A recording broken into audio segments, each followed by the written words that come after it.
नमस्कार शेतकरी बांधवांनो. पीएम किसान योजनेचा पुढचा हप्ता मिळवण्यासाठी ई-केवायसी करणे अत्यंत गरजेचे आहे. पण जर तुमचा मोबाईल नंबर आधार कार्डशी लिंक नसेल तर काळजी करू नका. आता तुम्ही कोणत्याही अंगठ्याच्या ठशाशिवाय फक्त तुमचा चेहरा दाखवून घरबसल्या मोबाईलवरून 2 मिनिटात ई-केवायसी करू शकता. ते कसे करायचे अगदी सोप्या भाषेत पाहूया. स्टेप 1. सर्वात आधी तुमच्या मोबाईलमधील Google प्ले स्टोअरवर जा. तिथे तुम्हाला 2 ॲप्स डाउनलोड करायचे आहेत. पहिले पीएम किसान मोबाईल ॲप आणि दुसरे Aadhaar face ID. Step 2. App download झाल्यानंतर पीएम किसान ॲप उघडा. तिथे तुमचा आधार नंबर किंवा बेनिफिशरी आयडी टाकून लॉग इन करा. तुमच्या नंबरवर आलेला OTP तिथे भरा.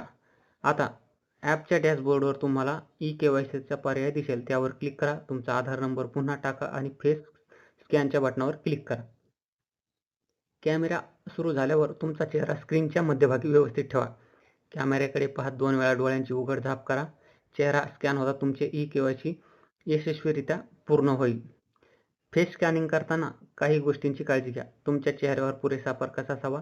स्कॅनिंग करताना मोबाईल हलवू नका. तो स्थिर ठेवा. सर्वात महत्त्वाची गोष्ट, या एकाच ॲपमधून तुम्ही तुमच्या गावातील किंवा घरातील इतर शेतकऱ्यांचे देखील फेस ई-केवायसी करू शकता. आहे ना अगदी सोपी पद्धत. हा व्हिडिओ आपल्या इतर शेतकरी मित्रांसोबत नक्की शेअर करा, जेणेकरून त्यांचा वेळ आणि पैसे वाचतील. माहिती आवडली असल्यास व्हिडिओला लाईक आणि चॅनलला सबस्क्राईब करायला विसरू नका. धन्यवाद.